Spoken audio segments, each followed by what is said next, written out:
So my name is Naiyah. I am a computer science major at University of Maryland, Baltimore County. And this summer, I worked in the Center for Computational Biology with my mentor, Natalie.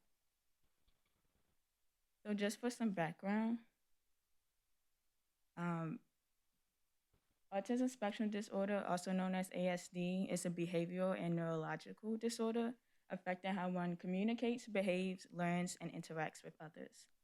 It affects 1 in 68 individuals and has significant heterogeneity.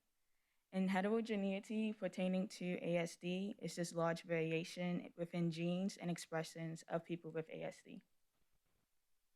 So the causes of the genetic variation and cellular mechanisms leading to ASD are not fully understood, which is why Simon's Foundation has created SAFARI, which is Simon's Foundation Autism Research Initiative, which then in turn established other programs like SPARK, which is Simon's Foundation Powering Autism Research for Knowledge, and Simon Simplex Collection.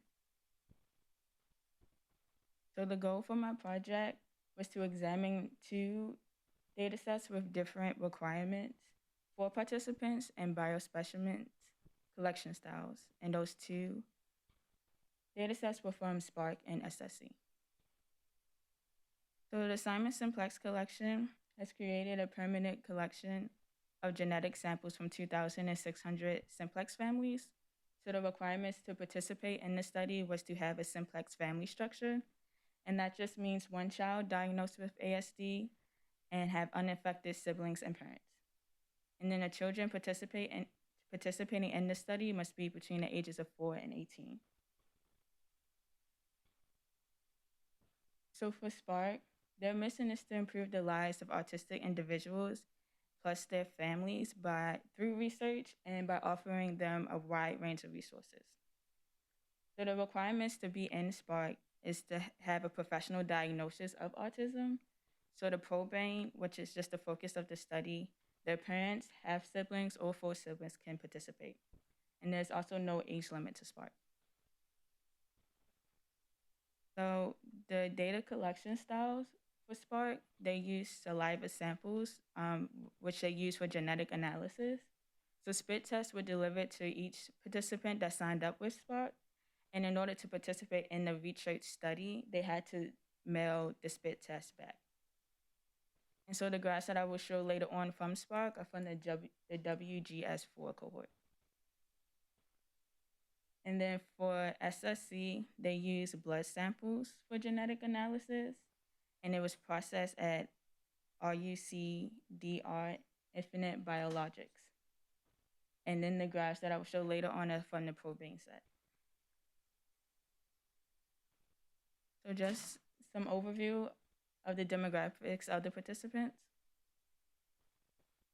So here I just wanted to point out the differences of age. So for Spark, they have a larger age range for participants with ASD, as you can see in the first graph in the dark purple. Whereas for, like I said previously, for the participants of ASD and SSC, their age range was between 4 and 18 years old. And then another thing to point out, in Spark, they also included a lot of non-ASD members. And so you can see the age range going up all the way to 75.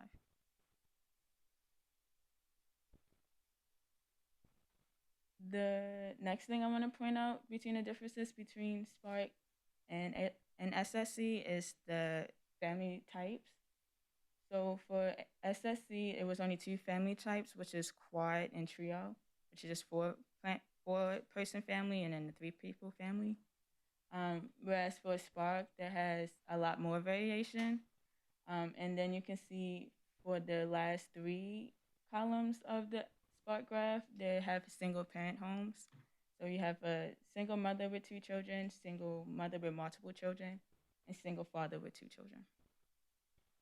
And then the other thing was just to point out that even though they have a lot more quad and trio, it's able to see like the duos were also included.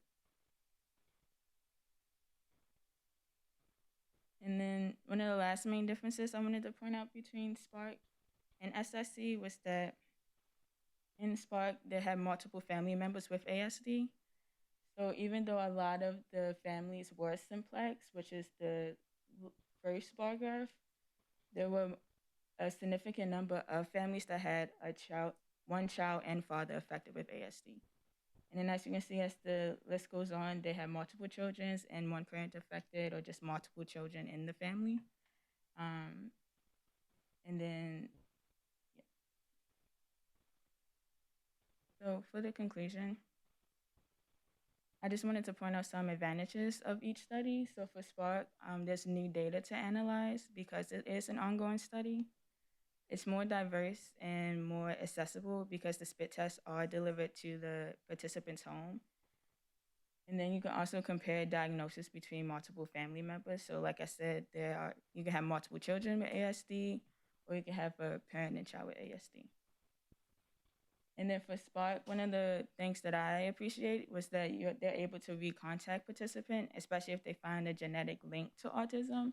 So that could be now or later down the line when we do more analysis. And some advantages for SSC was that it was consistent data collection process. So each participant had to go to a lab registered with SSC. And so that means like it was consistent and everything was done the same way each time. There was more focused data analysis due to less information being provided. And then the genetic variations are easier to find since one child only has autism, whereas in Spark, there are multiple children with autism and they could vary. So just some disadvantages of each study. For Spark, there was a lot of unidentified data due to self-reporting, and it was a lot more data to sift through to trying to see if it was usable. And then because of the non-regulated sample collection, there is a higher chance of incomplete and insufficient data.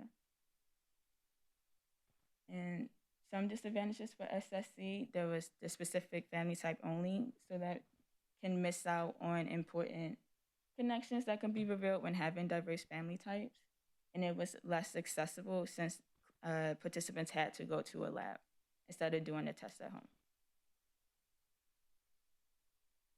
So the next step for my project, I want to find a link between gene variation and autism behavioral expression.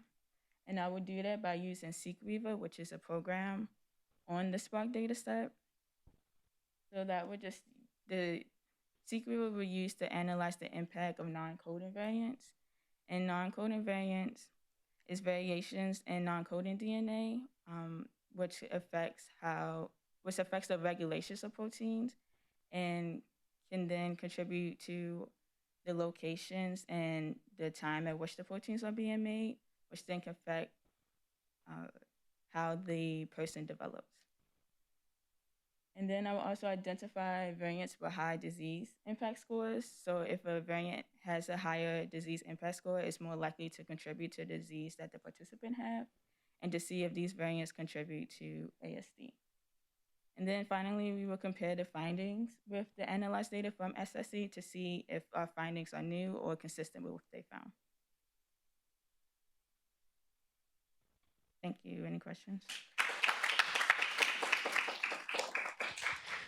All right. In the room, any questions for Naiyah? Yeah, David? It sounds like you plan to continue working with this data. Yes. And then, are you going to limit, kind of focus in on the part of the sample that has whole genome data? Or are you going to use both the whole genome data set and the exome only data set? Right now, we're going to focus on the whole genome data set. So to do the non-coding stuff that way? Yes. Good. Any other questions in the room? Oh, I had a question. Okay, go ahead, Carlton. So you said that there are there's a data set that includes the whole genome, and there's a data set that includes a subset of the genome. So the graphs that I showed, each part had whole genome studies. For Spark, it just showed the wide range. I can pull it up. So like it showed like the wider range of the individuals, whereas the data set that I chose from SSC just showed the participants with ASD, so just the children. Does that answer your question? More or less. Yeah, it did. Can I ask a follow-up question? Yeah. Um, so with SSC, you said that people had to have been diagnosed by a clinician before. Say it again. You said people had to be diagnosed by a clinician before. Yes. Okay. Cool. Any other questions? Yeah, Jameer, do you have a For Spark, I don't have the exact numbers. I know there was about 11,000, and for SSC it was about 10,000. And then for SSC they had like a lower number because the study has ended. But for Spark, it is an ongoing number, an ongoing study. So like I know those numbers are increasing. But the data set that I had for Spark was around 11,000. What about anybody on Zoom? If you have a question, maybe unmute yourself. Good morning, Naiyah. Thank you for your talk. I have a quick question for you. Oh, This is Miss Darby. I'm With the difference in the age ranges between the Spark and the SSC studies, do you think it would be better to limit the age ranges of the data that you use in Spark to kind of be consistent with SSC, or do you think that might not skew any genetic variation that you might find? I think for me, I'd want to look at all the age regions, the entire age range of ASD for Spark, because I do want to see like the vast like differences. But then I do want to at that point focus if there's like a specific finding for different age groups, and if the age groups are consistent between like the ages of 4 and 18 as SSC. That makes sense. Thank you. All right, great. So maybe we can thank Naiyah one more time.